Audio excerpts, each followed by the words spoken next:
तुम कायर हो, कायर। तुम सिर्फ बातें कर सकते हो, सिर्फ बातें।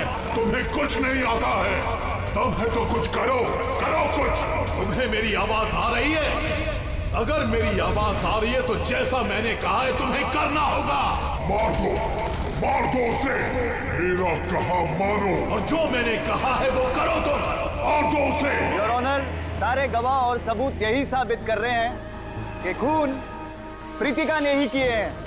नहीं नहीं जज साहब, ये सब झूठ है। झूठ तो आप बोल रही हैं प्रीतिका जी, खून आप ही ने किए हैं।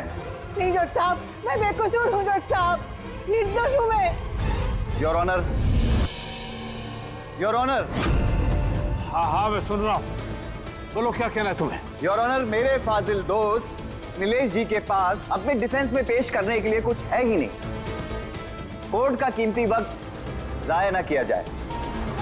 योर ऑनर, कोर्ट का वक्त बेशक कीमती है, लेकिन उससे भी कहीं ज्यादा कीमती है एक बेकसूर इंसान की जिंदगी। मैं साबित कर दूंगा। मेरा कहा मानो और जो मैंने कहा है वो करो। Order, order. फैसला सुनाने से पहले अदालत 2 घंटे के लिए स्थगित की जाती है। That's all.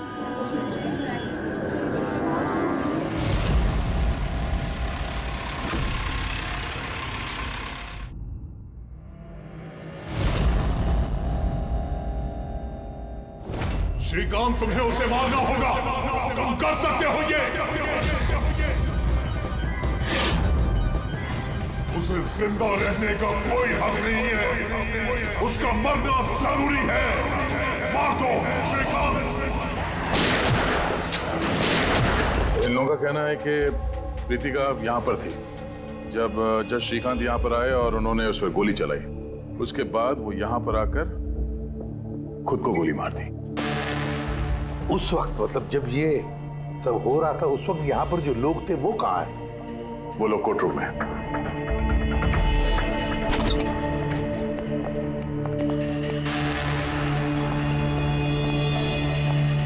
जरा डिटेल में बताइए क्या हुआ यहाँ पर। सर, एक केस की सुनवाई चल रही थी। जज श्रीकांत जी की हालत कुछ ठीक नहीं लग रही थी। उन्होंने 2 घंटे का रिसेशन लिया और अचानक चेंबर में आए और उन्होंने अपने आप को और प्रीतिका को गोली मार दी। लेकिन वो गन तो रखते ही नहीं थे। उनके पास गन कहाँ से आई? ये तो हमें भी नहीं पता सर कि गन आई कहाँ से, लेकिन गन उनके पास थी जरूर सर। तो गन का इंतजाम पहले से कर रखा था। लगता है जज साहब ने पूरी प्लानिंग की थी कृतिका का खून करने की। लगता तो ऐसे ही है। वैसे जज साहब की इस केस में कोई पर्सनल इन्वॉल्वमेंट थी? नहीं सर, ऐसा तो कुछ भी नहीं था। प्रीतिका के साथ कोई व्यक्तिगत दुश्मनी? जज साहब तो बहुत ही सुलझे हुए इंसान थे सर। केस के हर एक पहलू पर बहुत ही बारीकी से गौर करते थे सर। मुझे पिछले कई दिनों से लग रहा था कि कुछ ना कुछ गलत जरूर है उनके साथ। मैम, क्या जज साहब की तबीयत ठीक नहीं थी? वो तो मुझे नहीं पता, लेकिन वहाँ उनको कुछ अजीब अजीब सी आवाजें सुनाई दे रही थी। वो सब हम एक बार। आ जाइए श्रीकांत, खाना लगा रही हूँ।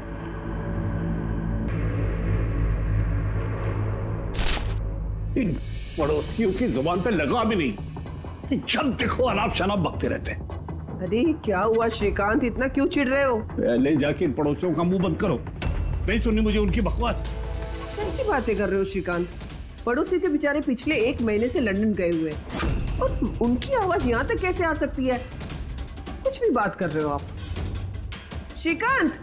कौशल, पता नहीं श्रीकांत को क्या हो गया है, कुछ अजीब सा बिहेव कर रहे हैं। और पता है तुम्हें, उसे पड़ोसियों की आवाज सुनाई दे रही है जबकि वो घर बंद है, वहां पे कोई नहीं है। किसे बता रही हो सब? किसे बता रही हो? और तुम क्या समझती हो? तुमसे झूठ बोल रहा हूं मैं? पूरा बात ऐसे नाटक बंद करो। बताओ तुम लोगों ने इस घर में क्या छुपा रखा है? बताओ मुझे, बताओ। मैं सब जानता हूं, सब जानता हूं मैं। तुम मुझे पागल बनाने की कोशिश कर रही हो ना? हैं? श्रीकांत, ये तुम्हें क्या हो गया है? हाँ, अपनी हालत देखो क्या बना के रखी है। पर यहाँ पे कोई नहीं है, किसकी आवाज सुनाई दे सुनाई दे रही है, मुझे उनकी आवाजें सुनाई दे रही। यही है, यही है, लेकिन मैं किसी की नहीं सुनूंगा, किसी की नहीं सुनूंगा। कहीं उन्हें कोई दिमागी बीमारी तो नहीं थी? नहीं सर, 15 अप्रैल तक तो ठीक थे, लेकिन हम रेड कैंडी हॉस्पिटल गए थे ना, उसके बाद ये सब कुछ होने लगा था उनके साथ। Red candy hospital? जी सर, इस हॉस्पिटल में चल के पता करते हैं कैसा क्या हुआ था वहां पे कि ये जज साहब अचानक ऐसा बर्ताव करने लगे। सर, इस केस में आखिर बचा ही क्या है? जिस आदमी ने खून किया उसी ने अपने आप को मार लिया। वही तो पता लगाना है ना फ्रेडी, वही तो पता लगाना है कि एक जज ने अपने सामने वाले आरोपी को गोली क्यों मार दी, खून क्यों किया, और तो और उसके बाद में अपने आप पर भी गोली चलाई। क्यों?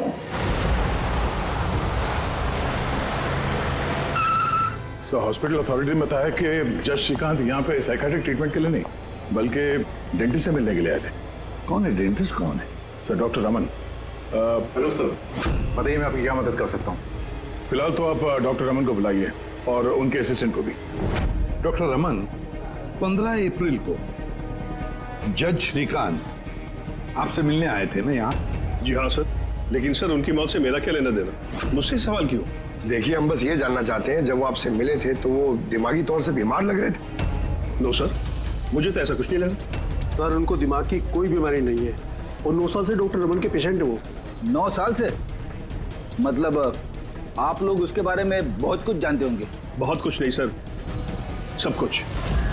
कुछ और क्या जानते हैं, जरा बता सकते हैं? सर, अभी बताने के लिए तो सिर्फ इतना ही है कि वो बहुत शॉर्ट टेम्पर्ड थे, बहुत जल्दी उन्हें गुस्सा आ जाता था, but he was not delusional. अगर उन्हें कोई दिमागी बीमारी नहीं थी तो फिर उन्हें वो आवाजें क्यों सुनाई दे रही थी? क्या हुआ क्या था उन्हें?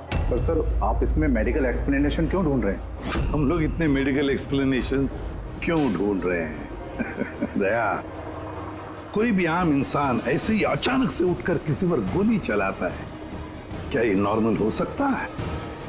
नहीं, कुछ ना कुछ तो गड़बड़ जरूर है, कुछ तो हुआ है, पर क्या?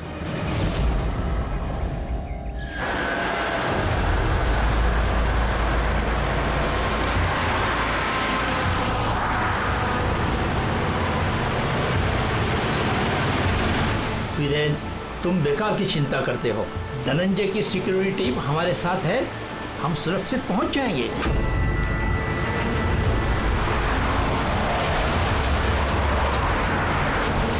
वो बात तो ठीक है, लेकिन आपको धमकियां मिल रही हैं। देखो वीरेन, हमारे कामों में धमकियां मिलती रहती है और ऐसी धमकियों से मुझे डर नहीं लगता है। देखो, डर तो मुझे भी नहीं लग रहा, क्योंकि मुझे धनंजय और उसकी टीम पे पूरा भरोसा है।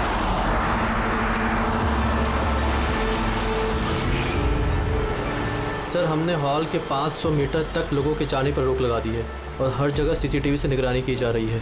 ये बहुत आसान है धनंजय, कायर मत बनो।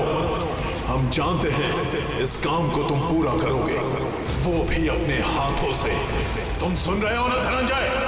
तुम बुज़दिल नहीं हो, नहीं हो तुम बुज़दिल। कायर मत बनो, इस काम को तुम पूरा करोगे। सर, क्या बता रहे थे तुम ब्लॉक बी के अरेंजमेंट के बारे में? सर, मैं ब्लॉक बी के बारे में बात नहीं कर रहा था। सर, आप ठीक है ना? आपकी तबीयत कुछ खराब लग रही है। मेरी तबीयत ठीक है, मैं ठीक हूँ।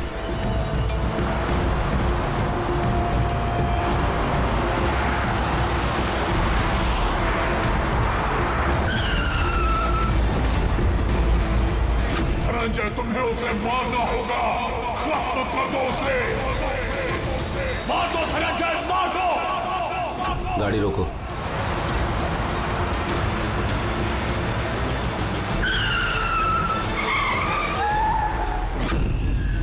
ये इसने गाड़ी क्यों रोक दी?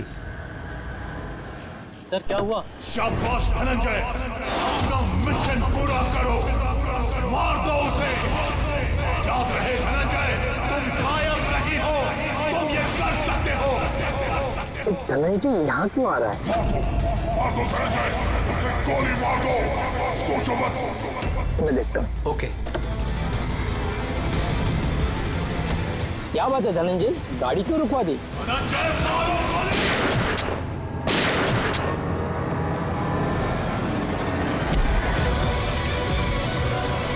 Oh my god! Dhananjay, Dhananjay, सदमे में लगता है सर। तुम लोग क्या कर रहे थे? सर नेताजी की चिल्ड्रन फाउंडेशन की मीटिंग थी, वहाँ जा रहे थे। हमारी गाड़ी आगे थी और नेताजी की कार पीछे, और मैं धनंजय जी से नेताजी की सिक्योरिटी के बारे में बात कर रहा था, पर ये मेरी बातों में ध्यान नहीं दे रहे थे और कुछ खोए खोए से लग रहे थे सर। इनके चेहरे में एक अजीब सी बेचैनी थी। मैंने उनसे पूछा कि क्या हुआ, तो कुछ बहकी सी बातें करने लगे। सर जब श्रीकांत के साथ भी तो ऐसे ही हुआ था।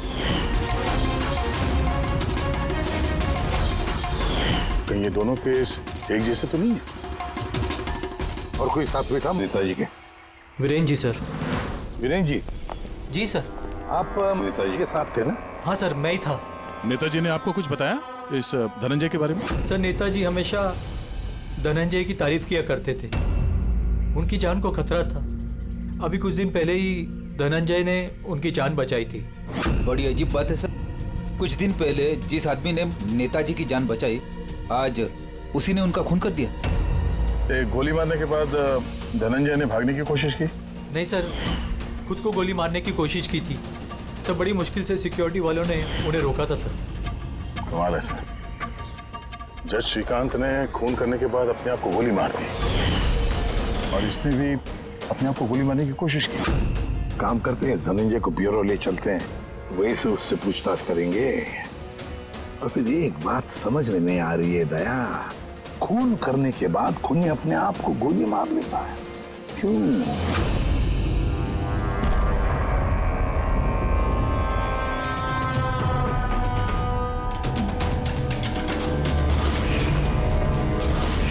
बस डॉक्टर बीना ये क्रिमिनल साइकोलॉजी में रिसर्च कर रही है। हाँ, इन्हीं दोनों केस के बारे में बता दिया? Yes boss.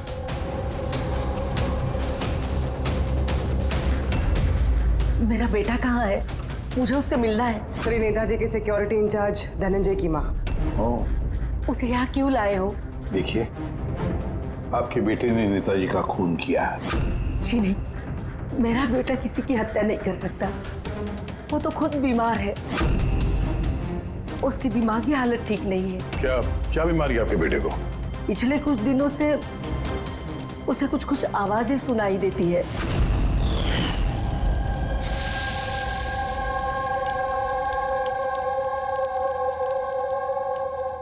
धनंजय, क्या बात है बेटा? बड़े परेशान लग रहे हो। ऑफिस में कोई प्रॉब्लम है क्या? कोई टेंशन? 2 दिनों से तुम मेरे साथ भी ठीक से बात नहीं कर रहे हो। कोई तो है यहाँ। सुनो ना, मैं तुम्हारी फेवरेट सब्जी बना रही हूँ, पालक की। इस घर में कोई तो है जो मुझसे बात कर रहा है। अरे मैं ही तो बड़बड़ा रही हूँ, दूसरा कौन बात करेगा घर में? कोई तो है हमारे अलावा इस घर में जो मुझसे बात कर रहा है। माँ, कोई तो है इस घर में हमारे अलावा। माँ, मुझे अजीब सी आवाजें सुनाई दे रही हैं। कोई मुझसे बात कर रहा है। हम दोनों के सिवा कोई नहीं है बेटा घर में।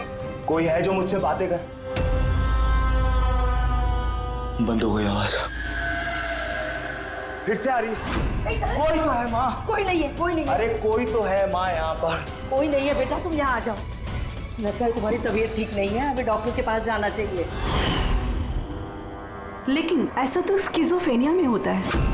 स्किज़ोफ्रेनिया? हाँ, जैसे कि आप सभी लोग जानते हैं कि स्किज़ोफ्रेनिया एक मानसिक बीमारी होती है।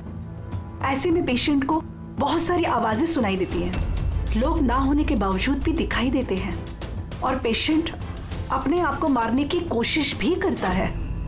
क्या आप मुझे बताएंगे कि इन दोनों पेशेंट की उम्र क्या थी? श्रीकांत जी की उम्र 50 साल और धनंजय 42 साल का। लेकिन इस उम्र में स्किज़ोफ्रेनिया नहीं होता। क्या मैं उनसे मिल सकती हूँ? मुझे पेशेंट से बात करनी है। हाँ बिल्कुल, पूर्वी।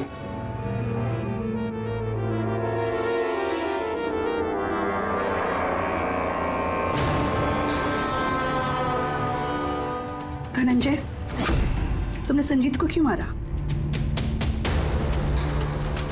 मैं कुछ पूछ रही हूँ। धनंजय, तुमने संजीत को क्यों मारा? मुझे कुछ आवाजें सुनाई दे रही थी जो मुझे उकसा रही थी। कह रही थी कि मैं बुज़दिल हूँ, कायर हूँ, मैं किसी का खून नहीं कर सकता। और उस आवाज ने मुझे इतना उकसाया कि मैंने खून कर दिया।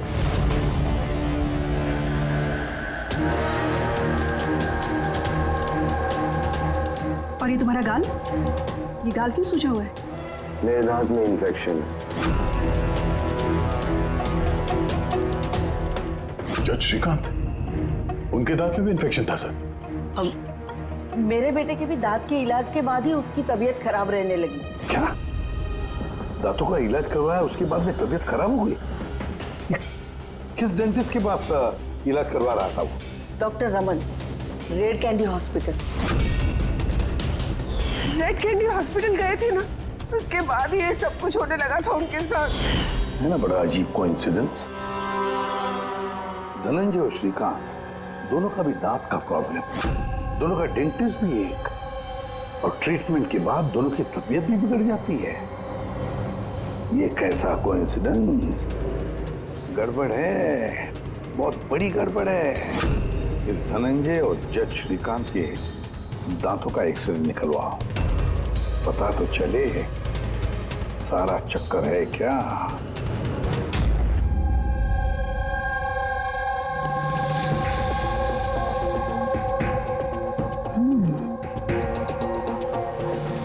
ये क्या हो सकता है? सर, ये देखिए। क्या? ये मार्क्स। हाँ यार, दांतों में ये क्या है? फॉरेन ऑब्जेक्ट जैसा। एग्जैक्टली, ऊपर से दोनों आदमियों के दांतों में है। दोनों आदमियों के दांतों में कुछ फॉरेन बॉडी जैसा कुछ क्या हो सकता? तारिका, एक काम करो, एसीपी साहब को फोन कर दो, उन्हें बोल दो कि केस की जड़ मिल गई है।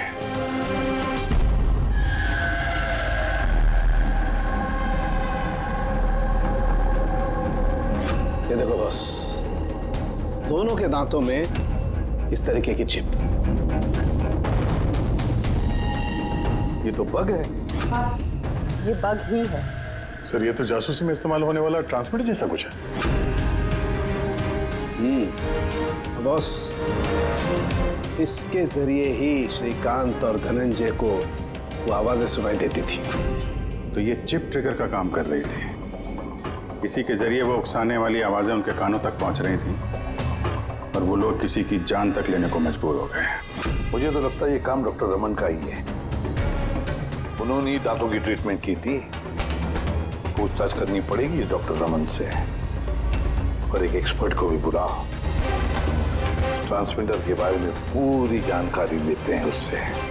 डॉक्टर रमन, दांत में ट्रांसमीटर लगाने का काम कब से शुरू कर दिया आपने? ट्रांसमीटर? हाँ। किस ट्रांसमीटर की बात कर रहे हैं आप सर? उसी ट्रांसमीटर की बात कर रहे हैं जो जज श्रीकांत और सिक्योरिटी ऑफिसर धनंजय के दांत में फिट किया गया था। देखिए, मेरा यकीन कीजिए, मैंने कोई ट्रांसमीटर नहीं लगाया है। ये क्या बकवास कर रहे हैं आप? डॉक्टर साहब, दांतों में ट्रांसमीटर क्यों लगवाएंगे? सर, आप हमारे हॉस्पिटल को बर्बाद करने पे तुले हैं। डॉक्टर रमन हमारे हॉस्पिटल के जिम्मेदार डॉक्टर हैं सर। ये इस तरह का काम हरगिज नहीं कर सकते। और इस तरह का काम यहाँ पे हुआ तो है। हमें श्रीकांत और धनंजय के दांत से ये ट्रांसमीटर मिला है, और इन्हीं ट्रांसमीटर्स की वजह से वो दोनों भी स्किज़ोफ्रेनिक बन गए। सर, वो दोनों मेरे बहुत पुराने पेशेंट हैं। श्रीकांत 9 साल और धनंजय 2 साल। सर, भला मैं अपने पेशेंट के साथ ऐसा क्यों करूं? ये तो आप बताइए ना, क्यों लगाया ट्रांसमीटर? मेरा यकीन कीजिए, मैंने कोई ट्रांसमीटर नहीं लगाया। क्योंकि डॉक्टर रमन के पास ट्रांसमीटर बनाने और उससे मोलार इम्प्लांट्स की ट्रेनिंग ही नहीं है। ये सिर्फ डॉक्टर हैं, दांतों के अच्छे डॉक्टर। और सर, हम यहाँ पे दांत लगाते हैं, बनाते नहीं। दांत तो बाहर से ऑर्डर देने पे आता है। कहाँ से ऑर्डर करते हैं आप ये दांत? डेंजा बायोकेयर। डेंजा बायोकेयर। रेडी पंकज?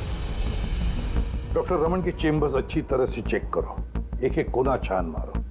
और कितने लोगों के दांत इम्प्लांट किए हैं? जी लगभग 20 लोगों का। अच्छा, तो उन सभी लोगों के नाम और पता चाहिए हमें। दया सर, हो सकता है इन 20 लोगों की जान को खतरा हो।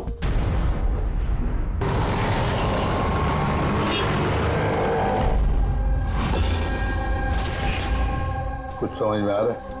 हाँ सर, कुछ समझ में आ रहा है। यही कि ये ट्रांसमीटर जितना छोटा है उतना ही पावरफुल है। कितनी रेंज है इसकी? सर इसकी रेंज यही कोई 15 से 20 मीटर है। यानी अगर इस ट्रांसमीटर से किसी को कम्युनिकेट करना है तो उसे 15 से 20 मीटर के दायरे में रहना होगा। इसकी फ्रीक्वेंसी हम लोग ट्रैक कर सकते हैं? बिल्कुल ट्रैक कर सकते हैं, लेकिन उसके लिए हमें पहले ये जानना होगा कि ये ट्रांसमीटर कितने हर्ट्ज पे काम करता है। तो पता लगाओ कितने हर्ट्ज पे काम करता है ये, क्योंकि फ्रीक्वेंसी हमारे लिए बहुत जरूरी है।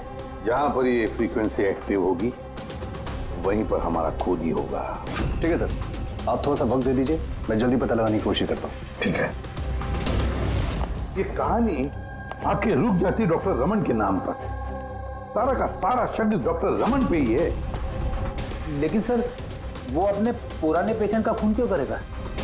हाँ सर, हॉस्पिटल एडमिनिस्ट्रेटर बता रहा था कि ऐसा ट्रांसमीटर बनाने की काबिलियत डॉक्टर रमन में नहीं है। तो शक के घेरे में तो ये कविता और वीरेन भी है। हो सकता है इनमें से किसी ने मारा। हो सकता है, बिल्कुल हो सकता है, लेकिन ये जो भी है वो 15 और 20 मीटर के दायरे में ही काम कर रहा है। जो 20 लोगों के बारे में क्या पता चला? नहीं सर, उनका आपस में कोई कनेक्शन नहीं है। यहाँ तक कि श्रीकांत और धनंजय ये भी एक दूसरे को नहीं जानते थे। फिर भी अभी उन 20 लोगों से जाकर मिलो, उनसे पूछो क्या उनके साथ भी वैसे हो रहा था जैसे धनंजय और श्रीकांत के साथ हो रहा था क्या? और एक बात, लॉर्ड चेम्बर और चेंबूर, पता लगा वहां पर कितने सेलफोन एक्टिव थे उस खून के दौरान। और देख, उस दांत बनाने वाले कंपनी में जाकर पूछताछ करो, देखो कौन हो सकता है जो दांत में ट्रांसमीटर फिट कर सकता है।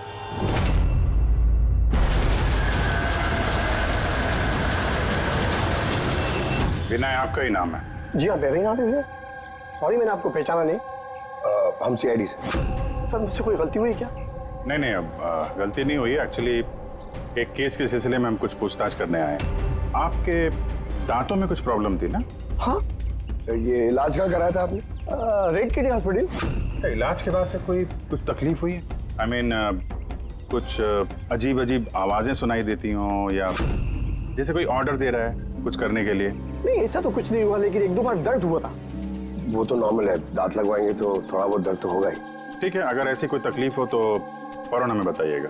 और हाँ, किसी अनजान आदमी के बहकावे में नहीं आना है और किसी के बुलाने पे किसी अनजान जगह नहीं जाना है। ओके जी, ध्यान रखिएगा। जी सर। डॉक्टर रमन बहुत अच्छे हैं। दांत लगाने के बाद से मुझे जरा सी भी तकलीफ नहीं है। आपको कोई आवाजें सुनाई दे रही? क्या मतलब है इसका? नहीं, जिन जिन लोगों को भी डॉक्टर रमन ने दांत लगाए हैं उनमें से कुछ लोगों को अजीब सी आवाजें सुनाई दे रही हैं। नहीं, मेरे साथ तो ऐसा कुछ भी नहीं हुआ है। अच्छा, अगर ऐसा कुछ भी हो आपके साथ तो आप हमें प्लीज इन्फॉर्म करिएगा। या श्योर। आप लोग यहाँ पे दांत बनाते हो या मिनिएचर ट्रांसमीटर? क्या मतलब सर? मतलब ये कि यहाँ पे दांतों में ट्रांसमीटर फिट किए जाते हैं, खून करने की साजिश रची जाती है यहाँ पे। हा? नहीं सर, आप लोगों को गलतफहमी हो गई है। हम इस तरह के इलीगल काम नहीं करते हैं। इलीगल काम हुआ है यहाँ पे। ये देखिए, रेड कैंडी हॉस्पिटल में आप लोगों ने ही दांत भेजे थे ना? जी हाँ मैडम। उसके अंदर ट्रांसमीटर फिट किए गए थे। जज श्रीकांत और सिक्योरिटी ऑफिसर धनंजय, उनके दांत यहीं पे बने थे ना? एक मिनट सर, मैं चेक करता हूँ।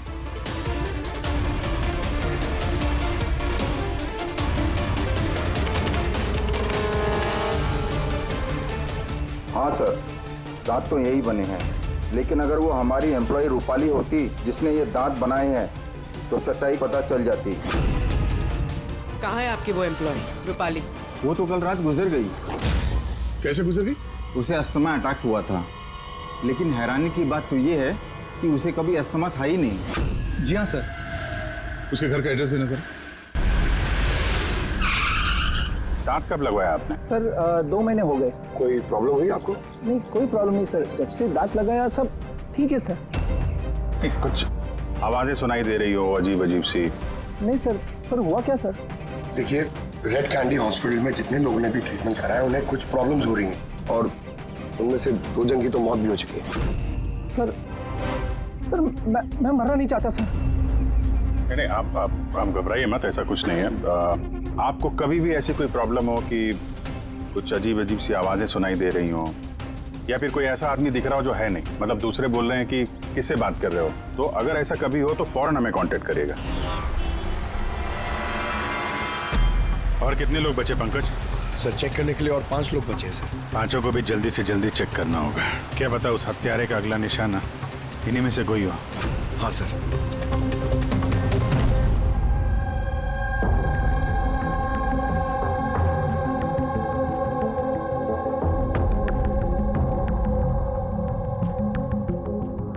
हाँ भाई, पता चला कि नहीं कुछ? सर मैं ऑलमोस्ट पहुंच गया, बस थोड़ी सी देर और सर। सर हाँ फ्रेंड, जज श्रीकांत और संजीत का संबंध है सर। अच्छा, कैसा संबंध है? सर ये केस फाइल देखिए।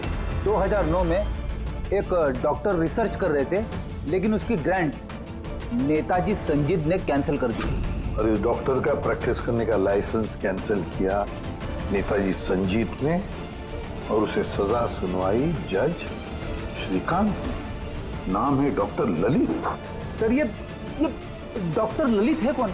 पता लगाना पड़ेगा ये डॉक्टर ललित है कौन और किस बात पर रिसर्च कर रहा था। तो आपकी बेटी ने टूथ इम्प्लांट करवाया था? हाँ, अभी 2 दिन पहले ही कराया था इम्प्लांट रेड कैंडी हॉस्पिटल से। सर जिस दिन से टूथ इम्प्लांट करवाया है अजीब अजीब बातें करती है और बहुत डरी हुई भी है। मॉम क्या हुआ, कुछ चाहिए?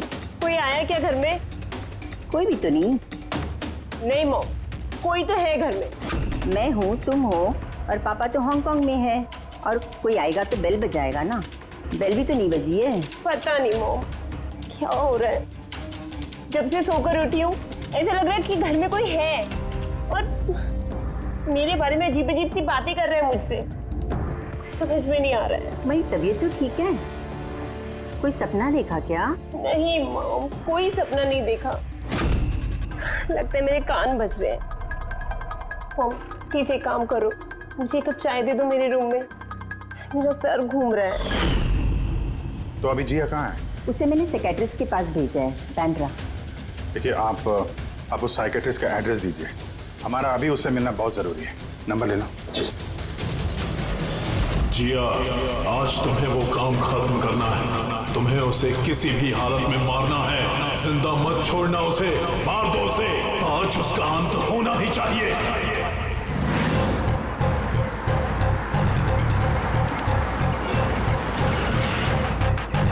कहाँ जाएंगे मैडम? जेके मार्केट। उसे कहो तुम्हें जेके मार्केट जाना है। मैंने कहा मैडम कहाँ जाएंगे? जेके मार्केट। जी बैठिए।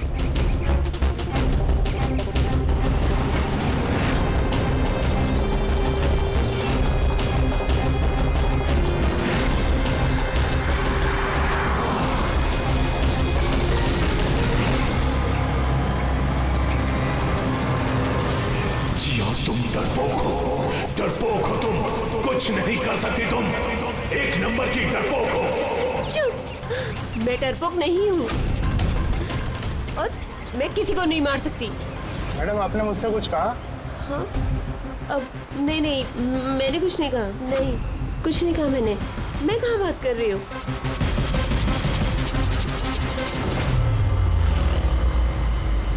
जिया, तुम्हें उसे मारना होगा। तुम उसे जिंदा नहीं छोड़ सकती, तुम्हें उसे मारना होगा जिया, मारना होगा तुम्हें। नहीं, मैं किसी का खून नहीं करूंगी, किसी का भी नहीं। अरे भैया, गाड़ी क्यों रोक दी? मैडम गाड़ी आगे नहीं जाएगी।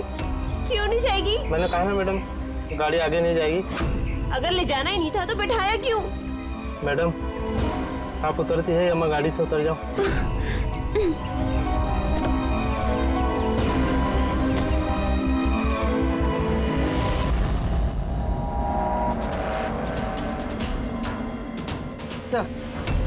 सर वॉचमैन और पड़ोसी बता रहे थे कि रूपाली यहाँ 3 महीने पहले ही शिफ्ट हुई थी और अकेली रहती। फिर चेक करते हैं अच्छी तरह से।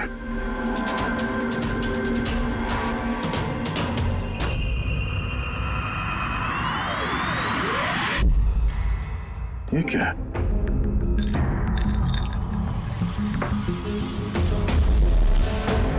इतने सारे एयर ट्रांसमिटर्स।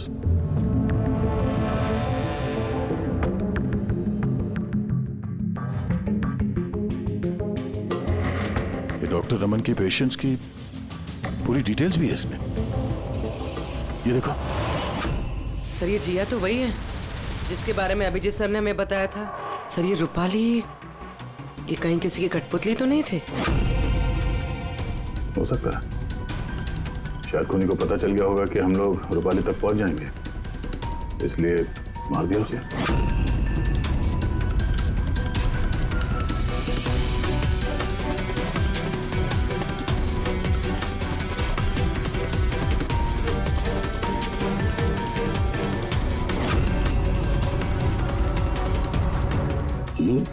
ये नेताजी, संजीत, वीरेन और जिया, इन तीनों के चेहरे पे रेड सर्कल। नेताजी के चेहरे पे क्रॉस मारा हुआ। नेताजी तो मारे गए, अब बचे ये वीरेन और ये जिया। मतलब अगला नंबर इनका है।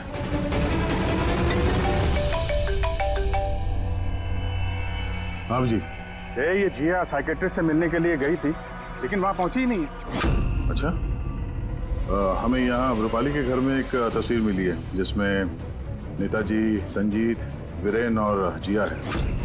ये नेताजी के चेहरे पे तो क्रॉस मारा हुआ है, पर इन दोनों के चेहरे पे लाल पेन से सर्कल बना हुआ है। कहीं ऐसा तो नहीं कि ये जिया वीरेन को मारने के लिए गई है? एक काम करो, तुम वीरेन को अलर्ट करो, पता करो वो कहाँ है। तब तक मैं जिया की लोकेशन ट्रैक करता हूँ और हम लोग मिलते हैं। ओके? या चलिए, सर वीरेन को फोन लगाना।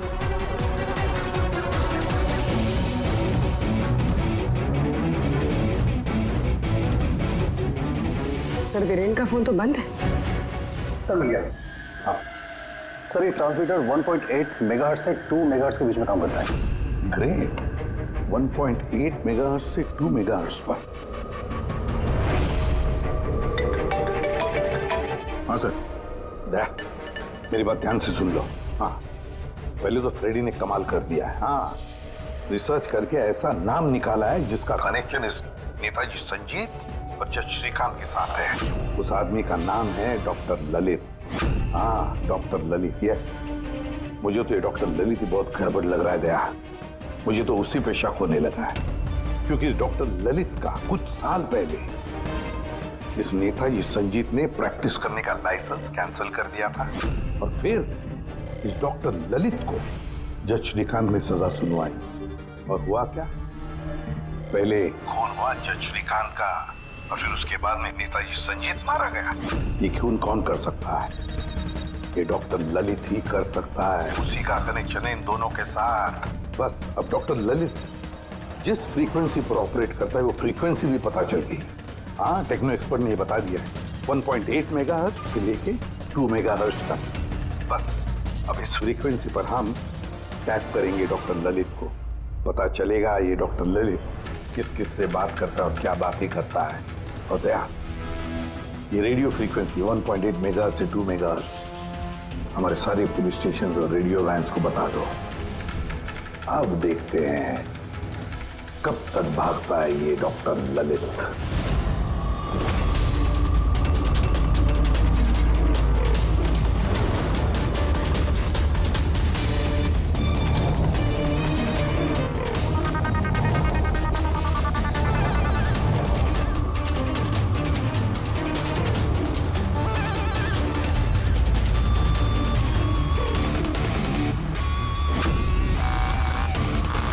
इस फ्रीक्वेंसी पे कोई हरकत नजर नहीं आ रही।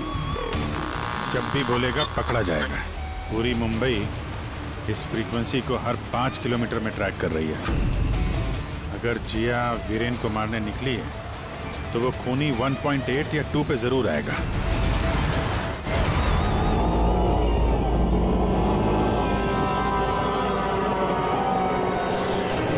जाओ जिया, अपने काम को अंजाम दो। ये कौन हो सकता है जो संजीत के खूनी के बारे में मुझे बताने के लिए यहाँ बुलाया है? जिया, उसे मारना होगा तुम्हें। उसे जिंदा रहने का कोई हक नहीं है।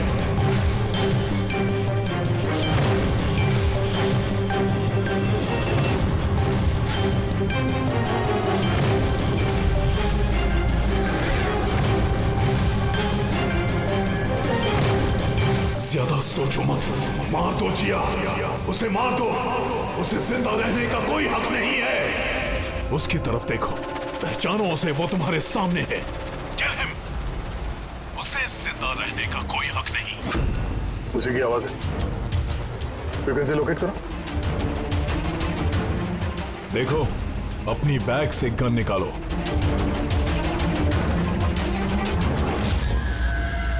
जिया, तुम कायर नहीं हो। Shoot him, shoot him. Location क्या बता रहा है? सर, जेडी मार्केट मरोल दिखा रहा है।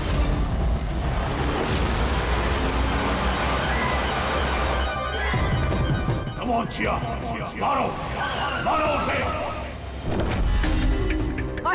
सर, ये क्या हो रहा है? ये मुझे क्यों मारना चाहती थी? किसी ने मुझे फोन करके बुलाया कि संजीत की खूनी के बारे में बताने वाली थी। घबराइए नहीं, ये सब एक प्लान था। आप अभी सेफ हैं, आप जा सकते हैं। Okay sir, thank you. तो खूनी यहीं कहीं होगा। भीड़ में मिक्सअप हो गया है। सिग्नल यहीं है, देखते हैं।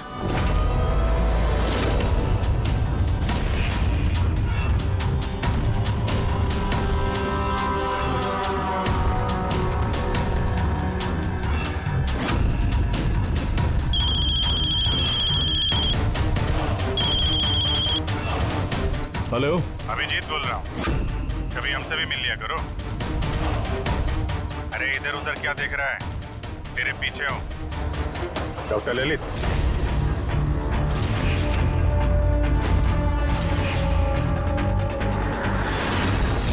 हॉस्पिटल के एडमिनिस्ट्रेटर पवन। मुजरिम चाहे कितने भी नाम बदल ले, चाहे कितने भी भेष बदल ले, एक ना एक दिन शिकंजे में फंस ही जाता है। क्यों? चलो।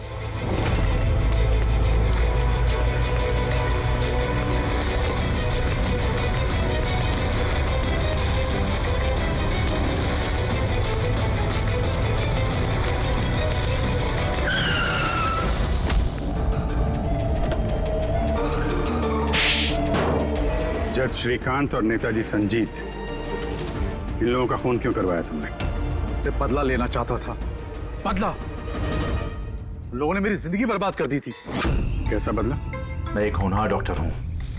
मैं स्किज़ोफ्रेनिया नाम की बीमारी पर उसके ट्रीटमेंट के लिए एक्सपेरिमेंट कर रहा था, वो भी वर्थलेस लोगों पर। मेरी असिस्टेंट जिया ने एचओडी वीरेन को कंप्लेन कर दी और एचओडी वीरेन ने नेताजी संजीत से मेरी ऑफिशियल कंप्लेंट कर दी। और नेताजी संजीत ने तुम्हारा ये एक्सपेरिमेंट रुकवा दिया? हाँ, मेरा प्रोजेक्ट बीच में ही रुक गया। तो फिर जेल किस लिए गए थे तुम? मेरी लापरवाही की वजह से एक आदमी की मौत हो गई थी। जज श्रीकांत ने मुझे बिना कुछ सोचे समझे 10 साल की सजा दे दी। मेरा डॉक्टर होने का रुतबा छीन गया मुझसे। तो इन लोगों को मार के अपना खोया हुआ रुतबा हासिल कर रहे थे तुम। रमन और रूपाली, इन दोनों का क्या इन्वॉल्वमेंट था? जेल से बाहर आने के बाद मैंने अपने दुश्मनों को ट्रैक करना शुरू कर दिया। मैं उनके अंदर एक डिवाइस फिट करना चाहता था जिससे उनको कुछ पता ना लगे। डॉक्टर रमन और रूपाली मेरी इसमें मदद कर रहे थे। उन लोगों ने कैसी मदद की? जज श्रीकांत और जिया को दांतों में प्रॉब्लम थी। वो अपने चेकअप के लिए डॉक्टर रमन के क्लिनिक पे जाते थे। नेताजी संजीत के दांतों में कोई प्रॉब्लम नहीं थी, बल्कि उनके बॉडीगार्ड धनंजय को दांतों में प्रॉब्लम थी। मैंने उसे फ्री डेंटल चेकअप का लालच दिया और डॉक्टर रमन के क्लिनिक पे भेज दिया। डॉक्टर रमन ने उन्हें नया दांत लगाने की सलाह दी और मेरे कहने पे रूपाली ने उनके दांतों में डिवाइस फिट कर दिया। और रूपाली ये सब करने के लिए मान गई? हाँ, क्योंकि मैं रूपाली से प्यार करता था। हम दोनों ने मिलकर एक डेंटल क्लिनिक खोला था। रूपाली इस काम में मेरी मदद कर रही थी। तो फिर उसका खून क्यों किया तुमने? क्योंकि जब श्रीकांत और नेताजी के मरने से आप उस तक पहुंच जाते और वो मेरा नाम ले देती, इसलिए मैंने उसे हमेशा हमेशा के लिए चुप करा दिया। फिर बदला लेने के लिए क्या कुछ नहीं किया तुमने?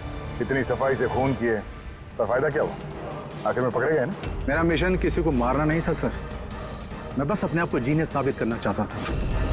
मैं चलते फिरते इंसानों को हथियार बना सकता था। अगर यही दिमाग किसी अच्छे काम में लगाते तो आज मुजरिम नहीं बनते और जिंदगी भर जेल की सलाखों के पीछे सड़ते नहीं।